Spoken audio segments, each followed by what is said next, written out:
So hey guys, welcome back to the channel, and in today's tutorial I'll show you how to download offline watching videos on TikTok. So let's get started.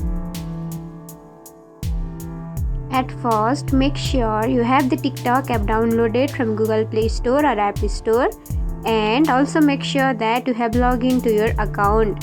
So let's open it. And this is the home page of your TikTok account. Now you should have to tap on profile icon, which is available on the lower corner of right side.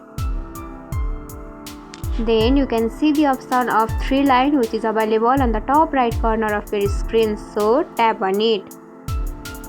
Then tap on settings and privacy. Now scroll down below and you can see the option of offline videos, so tap on it. Then tap on start download.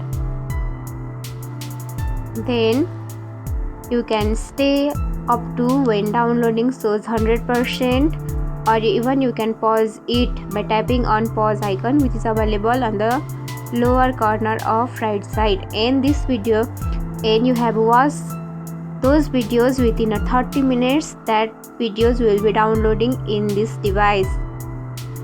So you should have to wait hard for this. And that's it. If you found this tutorial helpful, don't forget to like, comment, share, subscribe, and also hit the bell icon for more easy tutorials. I'll see you in the next video. Till then, bye bye, take care, have a great day.